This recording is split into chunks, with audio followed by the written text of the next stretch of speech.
And Tiz the Law has the lead at the top of the stretch. It is Tiz the Law in front with 3/16 to the finish. Tiz the Law has a 4-length lead. He's left the others behind. Live from the backstretch at historic Saratoga Racecourse, this is Racing Across America. Racing Across America is brought to you by Pinnell's Restaurant, a Saratoga tradition since 1922. 284 Jefferson Street, Saratoga. Just minutes from the track. The new Capital OTB wagering platform. Bet any place, anytime with the new Capital OTB wagering platform. CapitalOTBBet.com, the premier wagering site in New York State. And the Clubhouse Racebook. Can't make it to the track? Make it to the Clubhouse Racebook. 711 Central Avenue, Albany.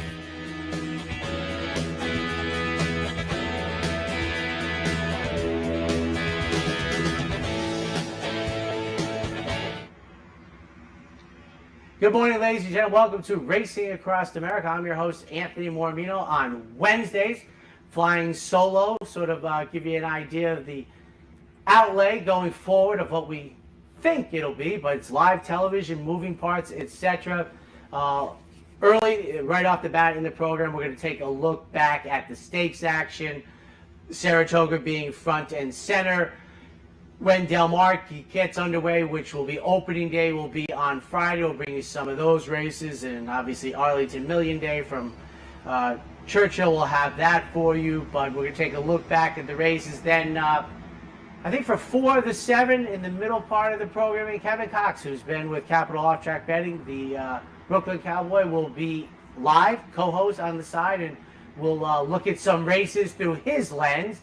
And then the last segment, from time to time, Brian Edo and Seth Merrill have talked about, or I've talked about, the spreadsheets, which I have just made because I love numbers and I love typing, through the years, for Saratoga, Belmont, Southern California, etc. And we're going to bring some of that data front and center for you. You know, not only, considerably deeper, in my opinion. We're going to show you, say, the leading trainers and leading jockeys this week, and it'll be broken down a little bit more than just seeing that Joel Rosario has 7 wins and Christophe Clement and Chad Brown both have 4 wins. We'll take a look at prices, conditions, the jockeys. For the trainers, the jockeys are using. For the trainers, the trainers for whom they're riding for in their wins. And then, we'll also look at some of the trainers and jockeys outside the top flight who might be performing better than odds, as it were, at the most difficult race meet in the United States. But it should be fun, and if I did my work properly up on the screen, it should be easy to follow. And quite frankly, I think they look attractive to learn from. I'm a visual person, so you'll see some color coding and everything, and we'll follow along with that. So that'll be the format on Wednesday. So let's kick it off on this very steamy Wednesday at about 10:07 in the morning. It is very warm already, folks, and for someone who's been doing these programs for a long time, if it's this warm this early, it's going to be hot on the other side. So as I said on the handicappers board, find your flip-flops, the lightest t-shirt you have, and modern day golf shorts, which don't hold the heat in as the old style ones, and relax, because it's always great to be up here. As I see the Cowboy showing up, he said he'd be about 15 minutes early, and he is, so he'll be the tall one on the show. But all right, let's take a look back at the stakes action from last week at the spot, kicking it off in its usual spot.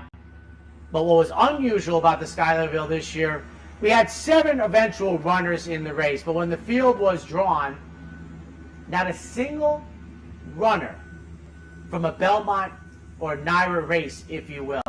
I don't know that that's ever happened in a juvenile stakes at Saratoga. I don't think it's ever happened in the Schuylerville. One quick note, Wayne Lucas's Summer Promise coming in from Churchill Downs eventually went off at 6-5, but in the wagering, was 3-5 for much of it, then 4-5, did drift up to 6-5. But let's take a look at last Thursday's opening day Schuylerville Stakes. There in the gate.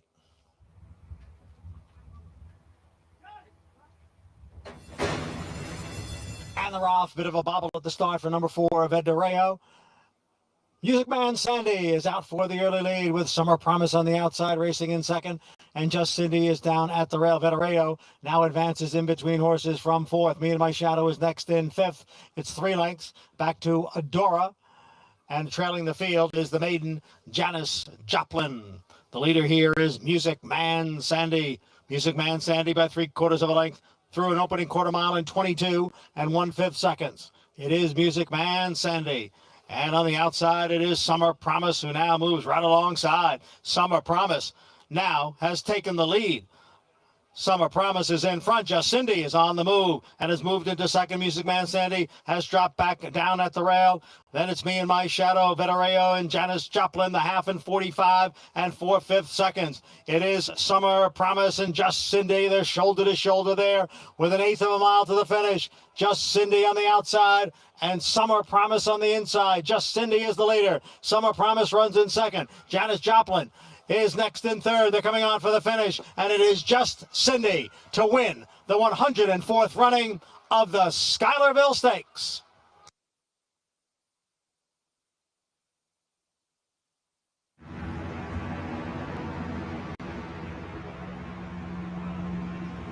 Well, there you have the opening day feature, and just a couple thoughts out of it. With double check, all runners are making their second career start. I thought it was a terrific race. I mean, Summer Promise, who, as I mentioned, went off as 6-5 favorite, was in a very good tactical position. You know, sitting off the leader, pressing.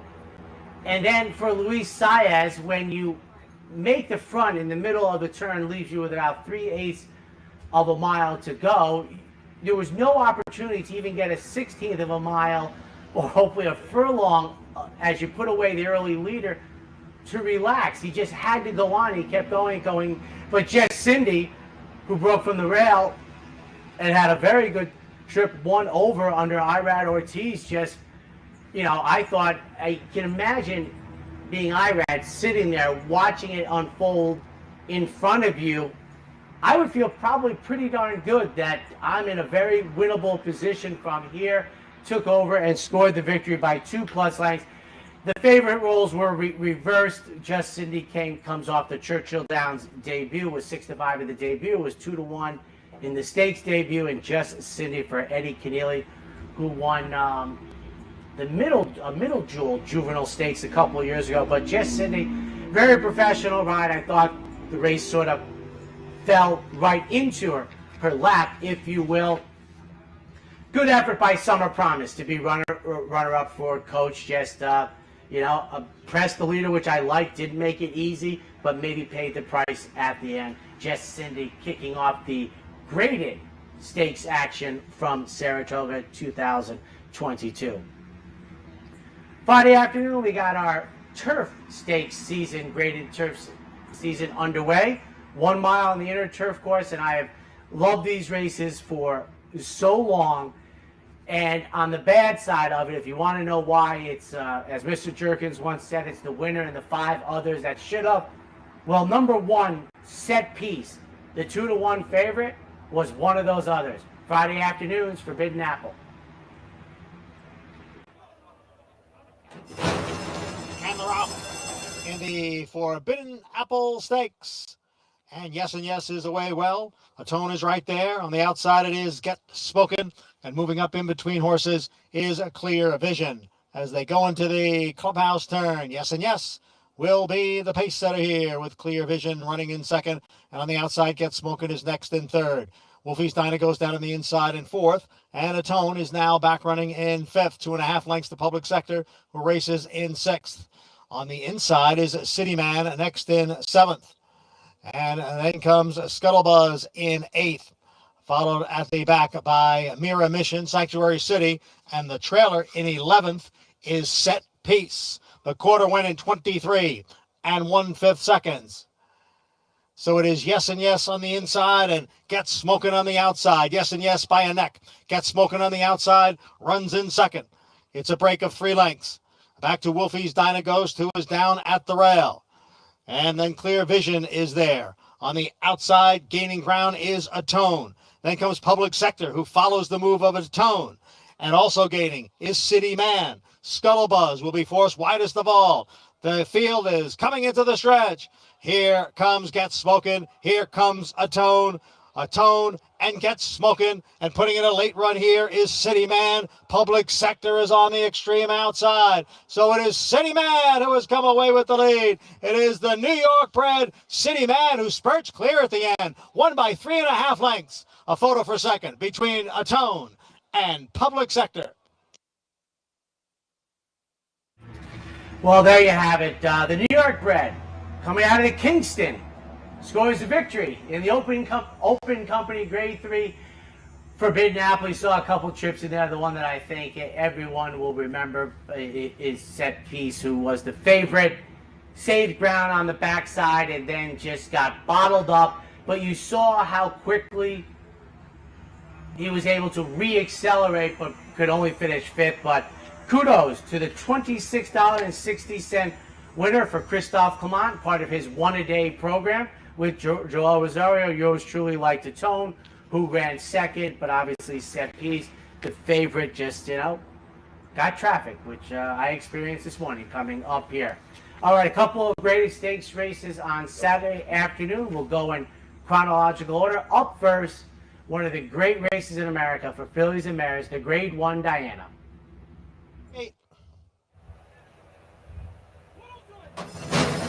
And they're up in the Grade 1 Diana. And from the outside, it is In Italian, who will go out for the early lead. Technical analysis right there down at the rail.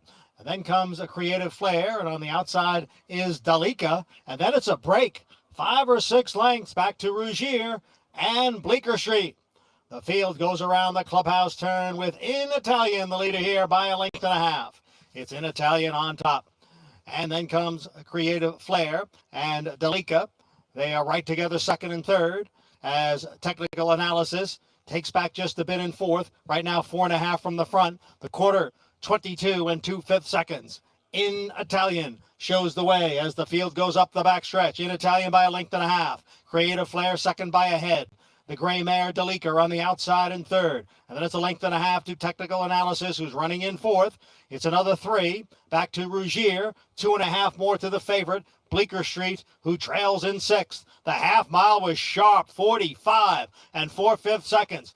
In Italian takes the field into the far turn, leads by 2.5 lengths. Dalika and Creative Flair remain second and third with technical analysis now on the move on the outside. In Italian is the leader. Technical analysis is now moved into second. Rogier is gaining. Bleecker Street on the far outside. 3/4 went in 109 2. They're in the stretch. Here comes technical analysis up to challenge In Italian. It is In Italian who holds the lead. Technical analysis running in second. Then it is Rougier and Bleecker Street. In Italian trying to go wire to wire here. And In Italian here at Saratoga wins the Diana in front-running fashion. In Italian, then technical analysis, Bleecker Street and Rogier. And the final time.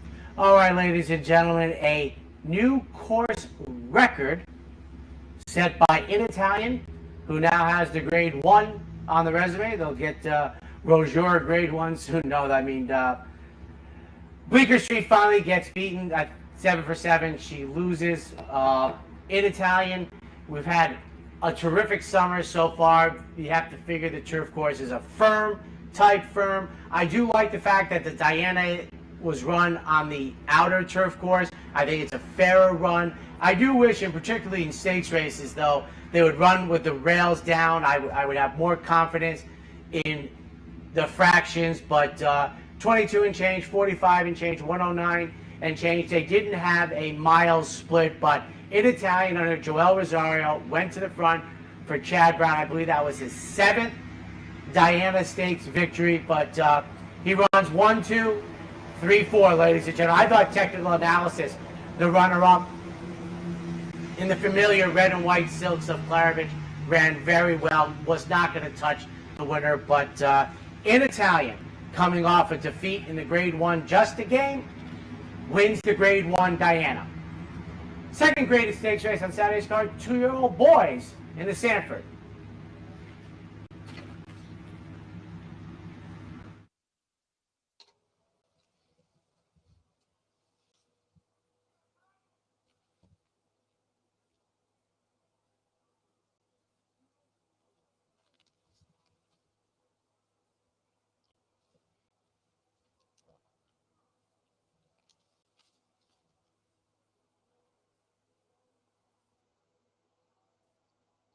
There in the gate.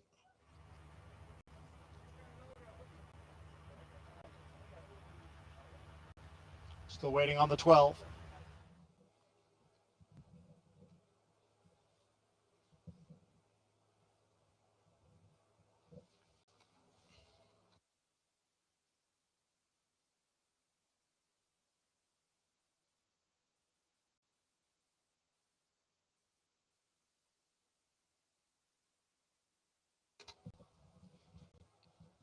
And now we're set.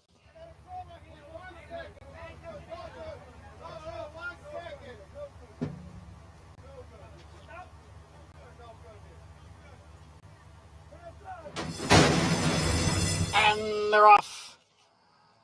Andiamo a Firenze and Great Navigator down at the rail. In between horses, Curly Jack is right there, and moving up is Mo Strike. Then comes Major Dude, who is racing in 5th. Forte is 6th at this point. On the outside is Prove Right, who is running in 7th. Papio is down at the rail and in 8th. Then it's I'm Wide Awake in 9th. Followed next by Roman Giant in 10th. At the back, Valenzin Day, along with Put the Blame on Me, the quarter in 22 and 2/5 seconds. And down at the rail, it is Curly Jack. On the outside is Andiamo a Firenze. In between horses is Mo Strike. 3 of them across the track. Prove Right.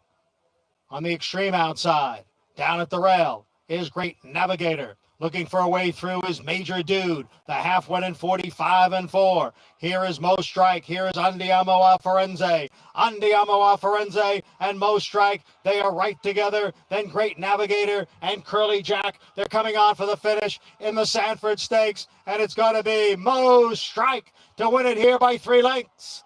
Great Navigator got up for second. Andiamo a Firenze finished third. The top. Well, there you have it. Mo Strike, who sat off my top pick, Curly Jack.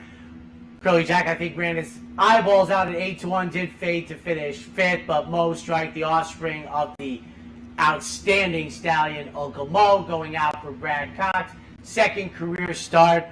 So both juvenile stakes won by Churchill Downs shipper Mo Strike, written by Fallon Giroux at 8-1, returns $18.40.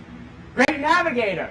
No, not the one that won the Hopeful Stakes 30 years ago. Runs second. Forte, the 7-5 favorite, who I was a little bit against, although I thought his debut was very professional. Received the Buyer Speed figure in the 80s. Ran 4th at 7-5 in the Sanford. One more to bring you before our break. Sunday afternoon, named after the back-to-back winner of the Forgo Stake in the 80s, 5.5 on the turf, the Quick Call. And they're off. It is Surprise Boss who is going out for the early lead. Surprise Boss is in front with Run Curtis Run now moving up. And then it is Nobles who is next in 3rd, followed by Sky and Sand, the gray, in 4th. And alongside is Big Invasion next in 5th. Asymmetric is the trailer in 6th. Long shots are 1-2 here. Surprise Boss and Run Curtis Run. And they ran the opening quarter mile in 21 and 2/5 seconds as they race midway on the turn. Now moving on through is Big Invasion to grab 3rd. To his outside is Nobles next in 4th, followed by Sky and Sand and Asymmetric. The field is in the stretch. Surprise Boss, Run Curtis Run, and Big Invasion on the outside. The half 43 4/5 seconds. Here comes Big Invasion now to take over the lead. It is Big Invasion in front, and his winning streak continues. He's won 5 in a row, and the final time on the board, 1 minute, 0.80 seconds. A couple of ticks off the course record. Big Invasion, 1 minute, 0.8 seconds, only 0.59 seconds, or just about 3/5 of a second off the course record. Big Invasion lost on debut, has now won 5 races in a row, favorite in every single start, was 6-5 in the morning line. The bettors got it right, made Big Invasion the offspring of Declaration of War, the 4-5 favorite, and he wins by a convincing 2 3/4 lengths, wrapping up the graded stakes action from opening week at Saratoga. We're taking a quick break. When we come back, joined by Kevin Cox. For 4 generations and looking forward to a 5th, Bruce Cerrone and his family have continued their 99-year tradition of delighting their faithful following with the finest authentic Italian recipes made with the freshest ingredients. Some things have changed in the last 99 years, but not Pinnell's commitment to the finest in Italian cuisine. Pinnell's Italian Restaurant, a Saratoga tradition since 1922. 284 Jefferson Street, just minutes from the track. Capital OTB is now streaming live on Roku. The RTN Racing channel on Roku lets you watch OTB TV live through your Roku device or your Amazon Fire Stick, rather than being limited to computers and mobile devices, which means you can now watch OTB live wherever you are. Simply open Roku, scroll to find the RTN channel, then click on OTB TV. OTB TV on Roku. Try it now.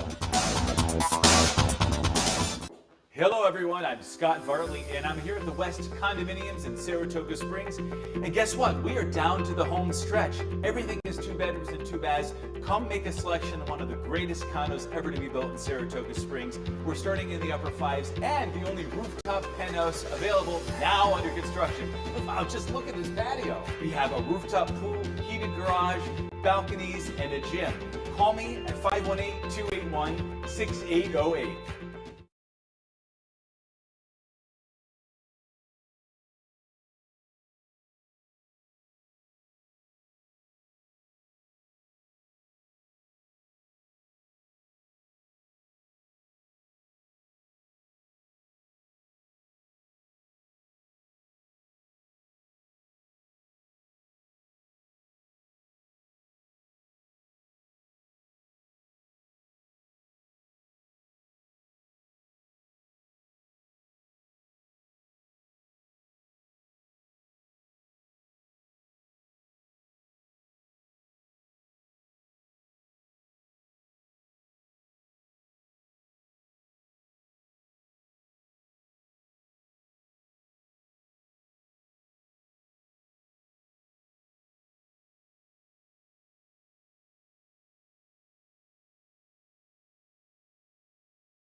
And welcome back, ladies and gentlemen, to Racing Across America. We're going to set the over-under on the handicappers report that I call it at about 4.5 for the meet after doing the handicappers report for 25 years.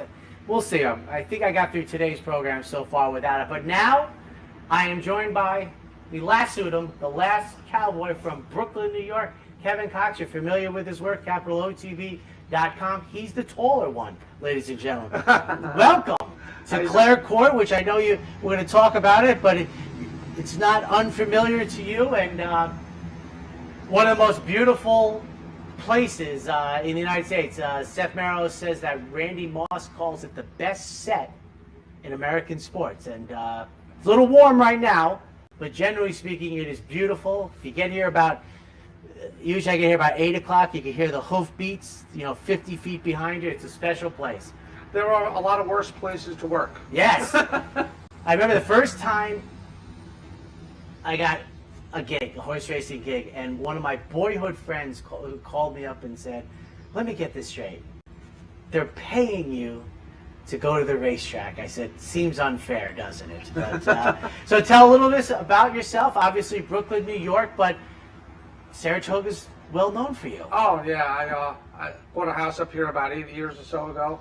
I was actually a retired mounted police officer. I rode a descendant of Northern Dancer who won a couple of races on the track. Progeny of Carnivale, not that many know the name. And then I was a jockey agent for a little bit. Didn't have much success there, so I decided to apply my trade as a professional handicapper. Well, obviously a smart person. You moved to Saratoga, New York. I mean, I've lived in the capital district my whole life, and it was a smaller, sleepier town in my youth. But it's a vibrant, almost, and it used to be August place to be, but it's now July with the meet extending, and just a beautiful place to live. Well, what people don't realize is I come up here all year long in the middle of the winter, and it's beautiful in the winter up here too. I mean, you can practically touch the stars, and it's nice and crisp. It's cold. The winters are a little rough, but I love it just as much, if not more, at times in the summer. Does it feel more like country-esque living in the wintertime up here? Oh, absolutely. All the tourists aren't here. Not people like me, but I spend a vast chunk of time here, and I love it. Well, that's amazing. From Brooklyn, New York to Saratoga, that's quite a diverse. When do you start coming here? Well, I used to come with my parents when I was a kid, and we stayed. It's amazing how things come full circle. We stayed at that hotel right there, the Brentwood. Yes. Because it was the cheapest place in town back then. And then my father and I would trot on over to watch the workouts right here, which is alluded to in his yearly homage in the column, which will be on August 13th on his birthday, Bijou Day. And then as I got older, I used to plant flowers over at Clare Court for 4-Star Dave, right, which is 50 yards behind us. Right. I mean, you can see I've always said this.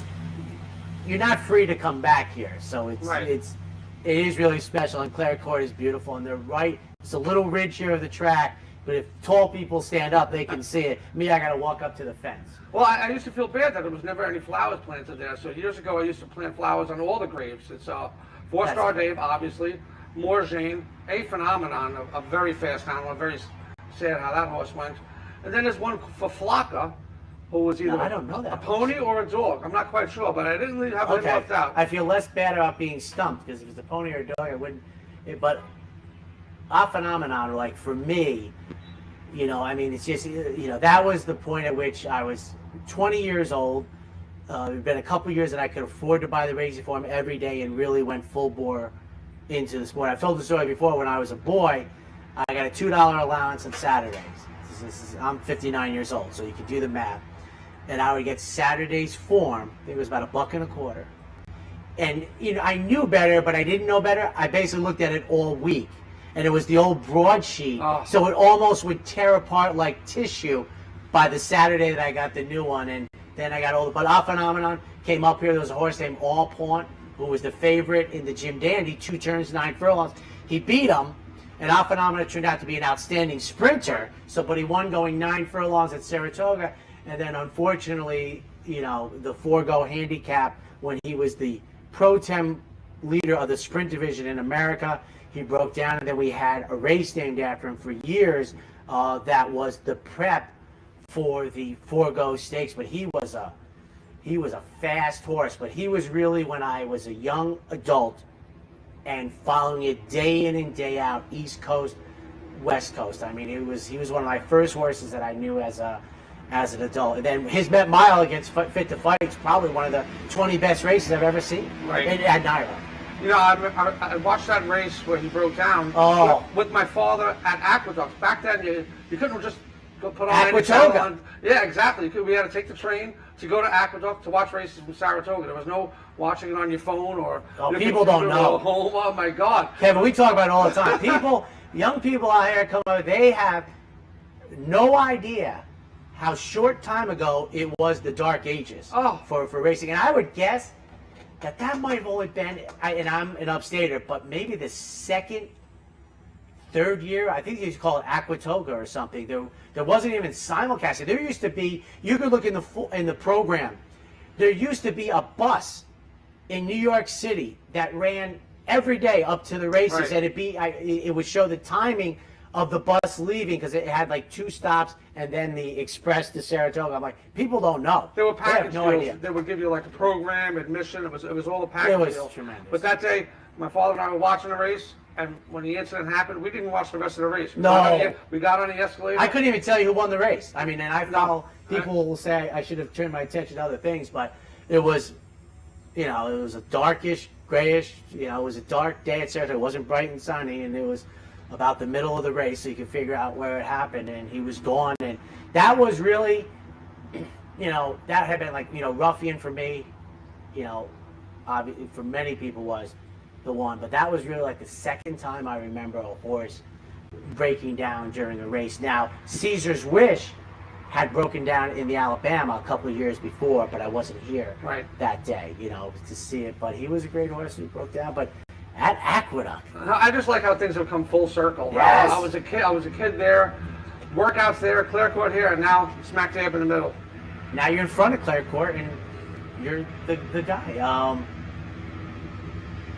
You have any memories you want to espouse about? You're going to be with us a couple more times. We have races to get to today. But Well, I mean, most of them are with my father up here. You mentioned the big program, the big racing form. He would cut it down and it would fit in his back pocket perfectly. All that is alluded to in his column. There's a plaque of him at the track, and what happened was I asked Bill Nader, the great Bill Nader, and I said, Bill, I had a report. he was a good minor league baseball player. He will poo-poo it. He will poo-poo it, but I think if you ask other people about his day, like his line will be, I was far from having a shot, but I think if you talk, I think that's the case. He might have been better than he let out. I did not know that. I think that's true. I had a decent rapport with him, and for my money, if there was ever a real commissioner of the entire sport, it would be him. He's done nothing but good in every place he's been. But I called him. I said, Bill, my father just passed. I said, I would love to put a plaque of his at the track. He goes, Kevin, you could do the race dedication, which everybody does in the program. He said, but if we put a plaque up for him, then everybody would want a plaque. He says, when was your father's birthday? I said, August 13th. He goes, that was my father's birthday. Where do you want your plaque? And How good is that? And chills ran down my spine. Just drop the mic. That's the show. It was fantastic. And so we had the dedication. And what's cool about it is, even though I reprint the exact same column every year, it seems to resonate about fathers and sons. Sure. And on his day, people will leave a couple of flowers at the plaque, or a note or a ticket with a little, note in it or something like that. I think that is the easiest thing that people that run the game, that realize it's a television product and everything, miss on how important it is to get people to the racetrack. Younger is usually better than older, and if you're younger, it's usually got to be your parents, since they don't usually let you bicycle 32 miles to go to the track, that your parents take you when you're 8, 9, 10, 11, 12. I bet if they did a market study, the people such as yourself and myself, we're the ones that stick around for 40 more years. I mean, you have to go to the track, usually with your parents, and I told people this before. When I was a little kid, it was the hot dogs, it was a lot of other things, but it was all part of the building block to be here. Your parents take you to, you have to go to the track, I think, to become impassioned about the sport, because the hoof beats, the people, it's just sensational in person. And I realize, obviously, you and I are probably going to watch the King George on a television, but we see races live, and that's wonderful. Now, here's one for you. I don't know if there's more than one, but I know one Kentucky Derby winner broke their maiden on August 13th. Oh, come on, man. You hit me with that. How the hell am I supposed to know that? Huh? Nobody knows it, because I have, even though I've become a husband and a father, I still have too much free time. You're going to be the Cliff Clavin of horse trivia with me here? How am I supposed to get this? This is the only one. We said August 13th, and then Bill Nader, Winning Colors. Look at that. It was a Thursday afternoon in '87. She wouldn't run again until December. I've never asked Wayne, because he used to run his horses, so I figured she must have had a minor or something. Maybe buckshins or something. Nobody says that term anymore, but guys our age remember when that was a popular ailment with 2-year-olds. But yeah, Randy Romero rode her. It was a Thursday, August 13th, '87. And she didn't reappear until the winter spring meet at Santa Anita. She went on to win the Kentucky Derby. And that's the August 13th Derby winner maiden special weight I have. There might be more, but that's the only one I have. Well, you just one-upped me. Thank you very much. That's not. The August 13th, where do you want the plaque is drop the mic, leave the stage. It isn't going to get any better. But glad to have you aboard. I know you want to look at, we get 3 races for the folks, because at the end of the day, we pick horses, we bet horses. So let's take a look at race 3, the 5.5 furlongs on the turf. Yeah, I normally don't like these 5.5 furlong turf races because usually they're very wide open. You have trainers angling from different types of races. Well, didn't do well on the dirt. Let's try the turf. Faded in a route. Let's try a sprint. So you get horses coming from Timbuktu in these races. Yeah. They're very popular with the track because they generate a lot of revenue because usually they overflow fields. But I actually landed on this one as one of my top plays of the day. I went with the 7 horse. I have to flip the page here. The old-fashioned form. No laptop for me today. Taking a break. Going to be well bet. I don't even know how to say the name. Eyes of Malibu Moon. Yes. Using many of the 18 characters allowed in the name. Shipping in from Monmouth. Going from maiden special weight to maiden claiming. It's not a true drop if you look at the purse. The purse for that Monmouth race was 55. These maiden claimants here go for 50. So it's probably the similar level of competition. Another old school term, there's a little Z pattern in play here, where the horse lost a little bit of ground from the quarter to the half, and then gained it back from that point to the line, and did it after getting smacked around at the onset. Switches to obviously one of the best riders on the planet, yes. in IRAD. And there's not a lot of really stiff competition here. The 71 buyer pretty much lays over everything in the field, so I think any type of a clean trip, we'll have this one end up finishing first. And the only saver I'll use maybe is the number 5, Aunt Virginia. Broke slowly last time. Santana off to a bad start, but he did win a stakes at Finger Lakes on Monday? On Monday, yeah. The New York Derby, I believe, one of those races. So that one should be right in the thick of things late. A little bit chalky to start out. How about you? I thought Aunt Virginia, as I said, it was a terrific race. Took the overland route. The winner was odds on. Took the hedge. Got this better run. My only thought was, I'm not so sure I'd run back in a maiden claiming race, but my partner Seth said, well, I don't know this operation, obviously, but if they get the claiming tag and they get the win tag, maybe for their operation, it's a really good deal. My point was, I thought it was a very positive race, and I might not run for a tag after that Delaware Park debut. I like the race. Well, sometimes when I see a horse enter in for a tag that you think, why is this horse in for a tag? Yes. I instantly go to the breeding price.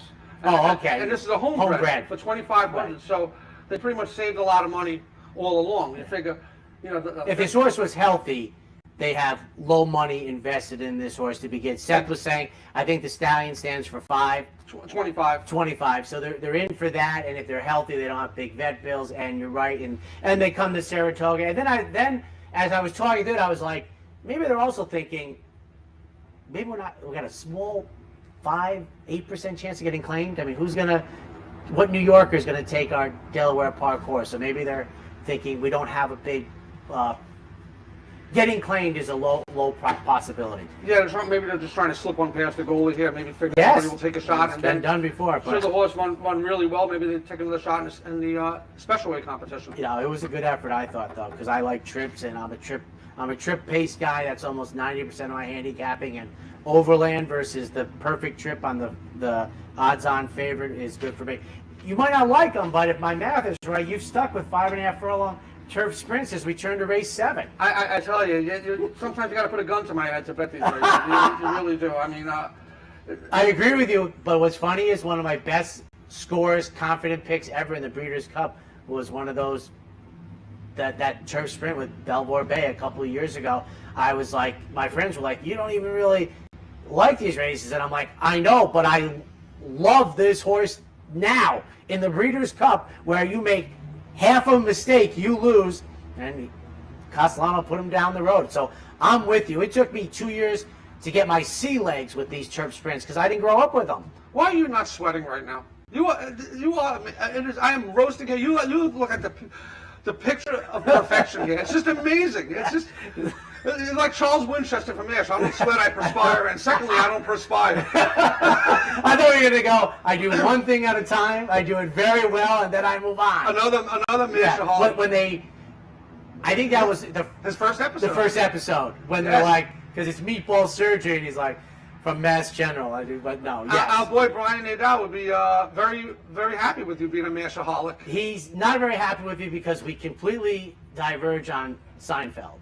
He just can't understand I go, it's not funny. You realize it's not funny. You watch it and you go, it's not funny, it's not funny. And my friends thought I was BSing him. They made me sit and watch 2 episodes with him. I go, it's not a funny guy. But MASH, but once again, the era I grew up in, that was a dominant Monday show. There weren't a lot of choices, and it was well done. I mean, the first 3 seasons were great. I mean, maybe towards the end, Alan Alda's part got a little bit bigger than the show needed. But you're right; those first couple years was outstanding. I think Peter Griffin from Family Guy once said, "Yeah, MASH was good until Alan Alda got all preachy." I wouldn't have used the preachy verb, but his part got too big. I mean, he just, when it was, Wayne Rogers and, people forget, you won't, but, Spirit Chucker Jones was a major character on the show. I think the one season, that first year. And other people don't remember was also on Saturday night in its beginning, not Monday night. Really? That's fine, usually. And that's where it was going. Yeah, you look up the history of MASH, that first year, not too good. CBS was looking around. Well, quickly back to my father. I never heard him laugh so hard as when Klinger was the Statue of Liberty. Yes. I mean, he was howling then. My favorite one was, you can forget the last spot. You can see that's not going to happen. Was when, his real name is McLean Stevenson, Colonel Blake. When he was leaving, he goes, Klinger, that outfit just might get you to Section 8. Sir, will you zip it, please? My pleasure. Turns around. All right, 7th race. Yeah, about these turf dashes, sometimes I'll allude to pedigree when I'm handicapping because, you got to fill in your analysis somehow. But a lot of times, it's not necessary, especially with the course as hard as it is now. Basically you can have cheap dirt speed and it can carry you a long way in these races. So it's not as if a horse is, hey, I have great pedigree. I'm in a 5 furlong turf race. It doesn't really play in that much. So never be shy about using a dirt horse in these races. But I went with the number 6, flipping of the page, Mrs. Green. This one is, you can put an upwards arrow, which you always like to see next to the buyer figures, improved by 4 points. First time out to second time out. And I invoked my formulator knowledge here. Sometimes when I put it in the column, I get a little nervous that it could be dry, but when I use the formulator, I consider it a piece of wood that every stat you add is whittling it down until you hit that sweet spot and you have that perfect baseball bat. Linda Rice at Saratoga with turf sprinters over the last 5 years, which is how far the formulator goes back, is 3 for 6 with horses off this kind of break, 50 days or less, at 12-1, getting Lasix. And a lot of times with these maidens, if you're using the formulator, it's good to use with Lasix and without, because there are trainers who are exponentially better or worse with or without. You can use your own reasoning why. And the winners came back $13, $4, and $9. So there's a good formulator stat in play. And even without that, you look at the speed figures, 73, 77, kind of right there in the thick of things with a few other horses. It should sit a nice trip. We talked about baseball bat. Here you go. So in the natural, he called it Boy Wonder, the bat. Right. When I was very young. Wonder Boy. Wonder Boy. When I was very young here and chasing, and it was only 4 weeks chasing around the New York City pros that came up here. I was out of place, obviously, by age, and no one knew. They're just like, who is this kid? He's like under our feet all the time. And they called me Boy Wonder. Look at that. They were just like, he's here every morning. As soon as I got my license, they're like, hey, because I wanted to learn as much as I could, and they knew the most. They had racing 48 weeks. I had it 4, and luckily a couple were nice to me, and they taught me a lot about the game. But I was that little kid, like, I wouldn't say anything, so I don't think I was rude or anything, but I would just go where they were. They didn't use the term stalking in the 1970s, but that's what I was doing, and I was like, that was the best. Well, I remember when I was a kid here, I was always a jockey hound, trying to get the autographs like everybody else, and I was also betting. I must have been about 12 years old. I wasn't going to the windows per se. No, off their elbow, making sure they bet the right horses. I know that. And so Robbie Davis came back after a race, and I had him, and I just looked at him and I shook my head. And I'm only 12, and he said an expletive deleted at me, and I told him to this day. He goes, "Oh, you were heckling me all day," and then who goes to figure that his kid is riding now, and I'm friends with this kid, and once again it comes full circle. But your memory's a little better than mine. Well, my favorite one was, I won't name the jockey, but he blew off multiple kids. But I happen to have, if I say it'll pare it down to the Sharpies out there. But let's just say I had a different piece that I wanted him to sign that clearly would have evoked far better memories. And he just gave like a nod of yes, and he told me to, go on down the road because he didn't want to do it right in front of the kids. It would start the avalanche. But I always remember that, like, if I didn't have that, I was getting the brush off too, like all the other kids, like Beat It Kid. But when he saw the piece, he's like, yeah, okay, I still have it to this day. I can't say what it is. Say the name. Say the name. Because I always look at it this way. That was a one-time situation like that. Might be a great person, and that was just the wrong moment. But it's the only moment that I have at that age. But it could be so atypical. I don't want to cast him in that light. That's a good because riding races here and losing, and you're hearing about it. It's I'll tough. worm it out of you one day. Now, if it happens more than 3 times, so then I got to throw you under the bus. I might have a ball at the end, but I will throw you under the bus. All right, you say you don't like them, but you made it 3 for 3 on turf sprints. I was a kid who still to this day loves trifecta wagering, so the last race of the day always has a warm place in my heart because that used to be the only place I could get a trifecta. The 10th race, Maiden Claimers Open, going 5.5 on the turf. Yeah, if you go 3 for 3, no one's going to believe that you dislike or it's your least favorite. Nobody's going to care. They're all kind of chalky. I hate landing on chalk, too. I mean, in my column, I only win 20% of the races because I usually take... It's not how we keep score. I always tell people, I go, exactly. What guy or gal ever walked out of the track and said to their friend, how'd you do today? I was 4 for 8. My whole life it's been, how'd you do today? I'm up 378. You had a good day then. Yeah, I'm okay. That's it. I go, I never heard of anything besides like money. I always used to tell people, I go, they don't pay off in even money. They're not all the same. I said, that's right. That's such a good point because at the bottom of the column, some handicappers put their ROI for the meet. Yes. And then it evaporates for the next meet. And one thing I do is I said, if I ever get this kind of gig, I'm going to do it right. And I leave my ROI, my stats there, forever. A continuum. Forever, for 8.5 years. Because I feel if you're reading me and you're following my picture, you should know when I stink. You should know when I'm good as when I'm bad. So I like to leave it up there because I think it's fair to the bettors. If you're it's more than fair. It's more than they'll get at a lot of places. And I tell people, they tease about these Excel spreadsheets I keep, but it's like trainers will be hot for like 10 days to win a bushel of races, and jockeys do the same. Handicappers do the same. Well, it's not like going to the bank and depositing money in the savings.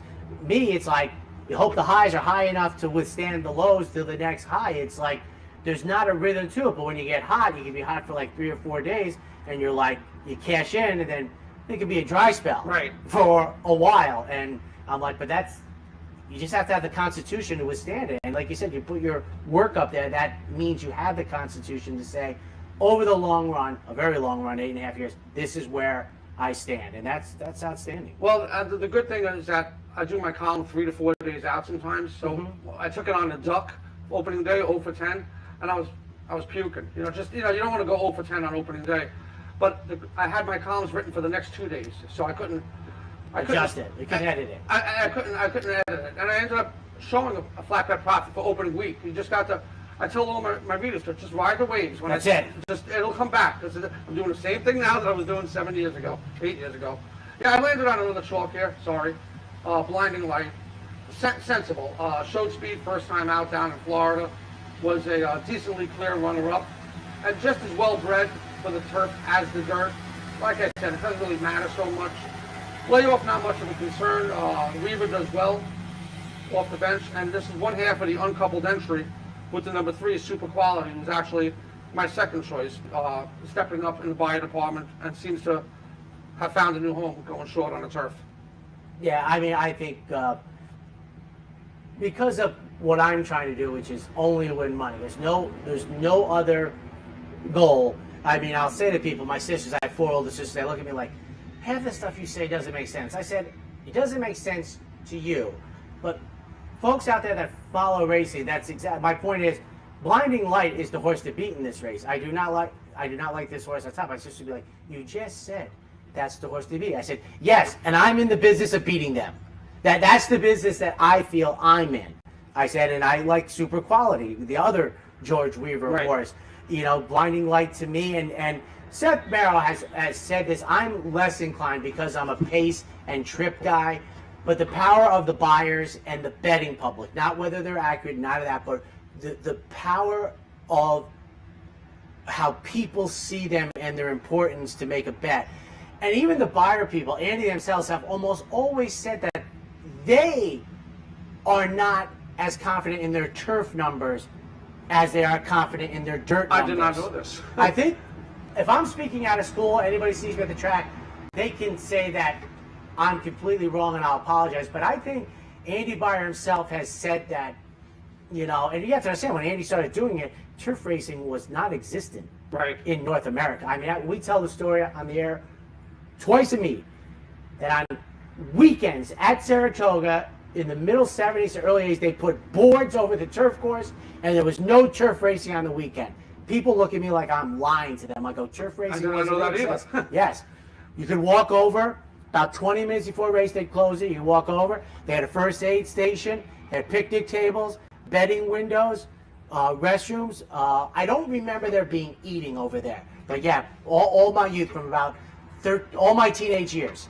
I'm receiving quite the edification today. You alluded to beating the horse, and probably the thing I'm most proud of in my column is I created something called a beatable favorite, where it's a morning line favorite that I make a stand against. Usually I'll give a reason at the bottom of the race analysis why I don't like the horse. And over that 8.5 years, where favorites have come in about 36%, my beatable favorites have only won 23% of the races, give or take. 77 times, 8 out of 10 times you were right that beatable favorite. So that's saving money. So it's not so much about picking winners.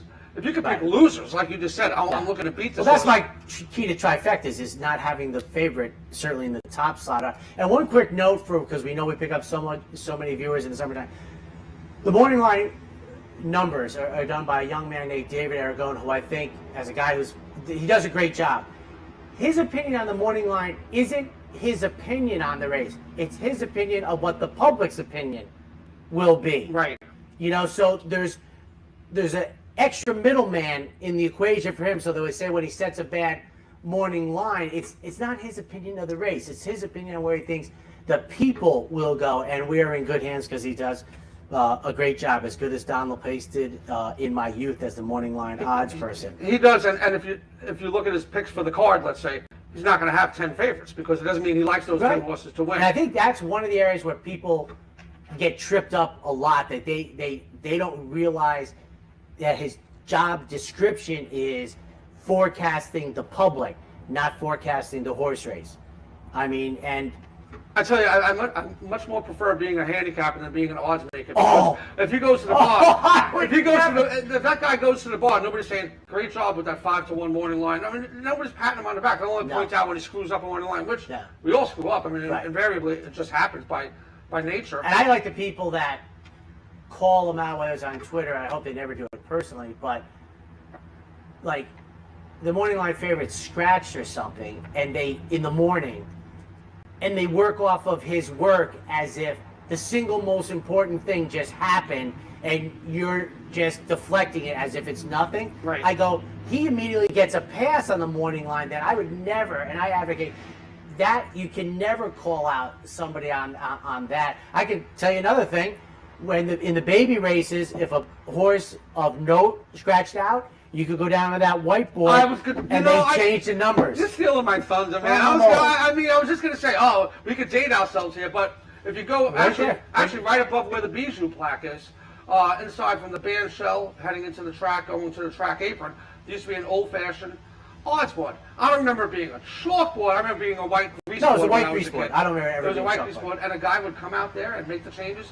And Ed Burgott from Los Alamitos, who's now retired, he's retired. He takes so much pride when he does the odds that he'll update them after a key scratch. And so they would come out and they would change the odds on that grease board after a key scratch. I'll tell you a funny, just human nature thing. I would watch to see the people that paid attention to it and paid more attention to those who wrote it down in their program. I'm like, paying attention, they're paying attention. And 97% would just keep walking. But those people would stop. Would you stalk them too? No, because by then I was an adult, and it would be unsightly as an adult to do. But when you're a little kid, they give you a lot of latitude. They might think like, what's he doing? But they don't think you're harmful. But as an adult, they'd be like, Get away from me, creep. You know, you don't call too many 13-year-olds a creep. You know, I always had short hair, and as an Italian, I was always clean shaven, even in my Well, that's why Bobby teenage cursed me, years. because I was only 12, but I'm 6'4" now, so I was big then. He probably thought I was 18, you know, so maybe. Oh, yeah, you're probably you know, but we're friendly now. He's a good guy. He very is. So, yeah, I landed on both Weavers. And then I threw in the number 2, rum and tonic. Is that even a drink, rum and tonic? I'm not even sure. Sounds disgusting. Just because of the big drop. Isn't that a Cuba Libre with a lime? Is it? A rum and tonic? Cuba Libre, that's all I know is from The Godfather. No, Cuba Libre is rum and coke and a lime. Okay. So, no, somebody drinks a rum and tonic somewhere. Rum's the most... But I tell you... First time in for the tag with the... Oh, rum and tonic exactly. for a killer trainer. Another thing I pay attention to is when a horse is sliding in, like from the 9 hole to the rail, you know, saving all that extra ground. You know, could consider a decent trip to land a share. All right. So just for the record, I'm not the only windy one. You blew out the last segment. So just so you know. No, that was my doing, Mike. Call all the way. I don't remember good. I don't remember you kicking me under the table and telling me to You're a shut up little and big stop. for me kicking you, so I don't think that's on the Wood table. here anyway. But we'll talk some more. Absolutely. We have some Wednesdays with us. We'll do this. We'll handicap. We'll talk more about it. But great story. I hope someday I see Bill Nader again. Like you said, I think when I knew him, he went to Hong Kong. He jumped up for Naira and went to Hong Kong. Did great there too. Yeah. Yeah. He did great there. And just to let you all know, I do the Paula Play of the Day on Fridays and Saturdays. As part of the Play of the Day team, there's a few of us. Yeah, we got you in there. That's About 9, 10 in the morning. About we 9, got you. 9, 10, 9, 15. So tell them where they can find you on Twitter or other Oh social yeah, on platforms. Twitter I'm Brooklyn Cowboy 1 because for some reason there's another Brooklyn Cowboy out there, and You two should form a gang. Brooklyn Cowboy 1, and I pretty much respond to anybody that sends anything within reason to me, and if they have questions or advice about handicapping, I give lessons at the track. I've been known to take my laptop, put it on a garbage can at the track. Tell me how this formula works. Now, and when you sit put it there for on the 20, 30 garbage minutes. can, you have to leave the 2 ends that people can use open. I don't like the people that stand in the open side. You got to stand on the side that's closed. You got to give people access. I've spun it around. But Very socially conscious. I'm very approachable. I usually walk around the track once or twice a day just to get a feel for the place. You got to get out of your seat. You got to get out of your box. You have to. It's a participatory sport, just like life. Absolutely. Get in the game. Ladies and gentlemen, that wraps up the Wednesday's edition of Racing Across America. It's warm up here, but it's a great day for racing. We'll see you tomorrow.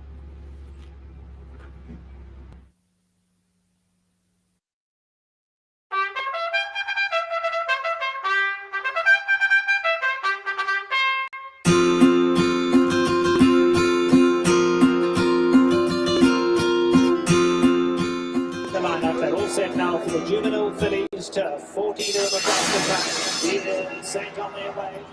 End of the dance on the outside, broke a little sideways, broke KK, but meanwhile it's going to be stopped. But running on now, and Somali Lemonade's got 8 to make up. They come to the top of the lane, stop shopping, Maria's got a lot left. Stop shopping, Maria goes on, Sweet Cat is right there, hard left to right, Royal Body is running on. Past the 8 ball, they come, stop shopping, Maria for the run, still under a hang line as they come to the 16th. Stephanie's Kitten coming out late. Yes, Stephanie's Kitten coming fast. Stephanie's Kitten, stop shopping, Maria. Stephanie's Kitten's won.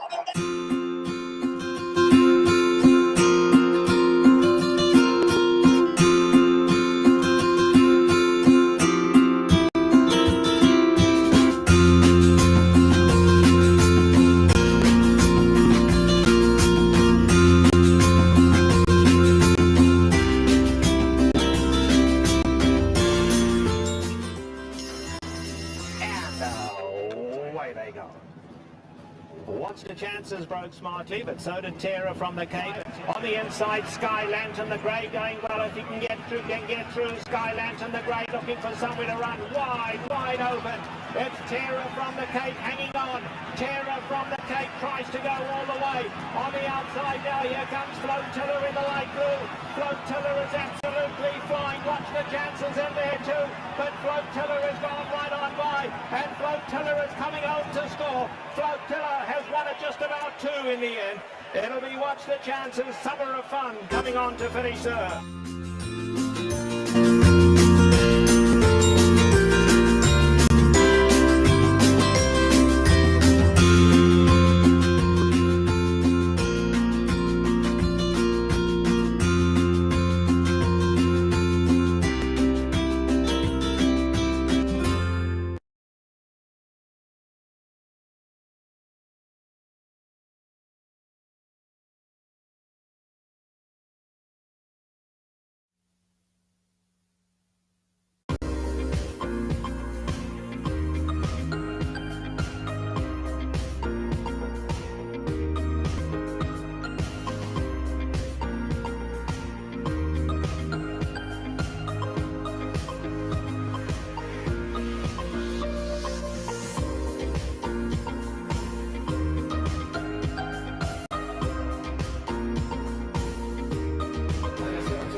For 4 generations and looking forward to a 5th, Bruce Cerrone and his family have continued their 99-year tradition of delighting their faithful following with the finest authentic Italian recipes made with the freshest ingredients. Some things have changed in the last 99 years, but not Pinnell's commitment to the finest in Italian cuisine. Pinnell's Italian Restaurant, a Saratoga tradition since 1922. 284 Jefferson Street, just minutes from the track.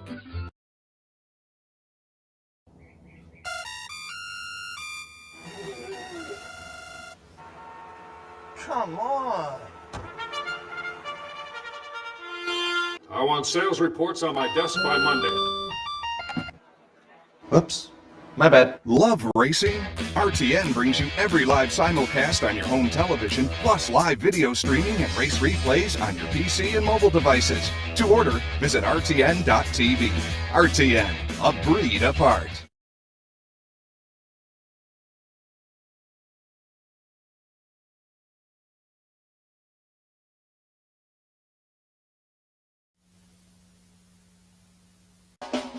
You're watching OTB TV, a service of Capital Off-Track Betting.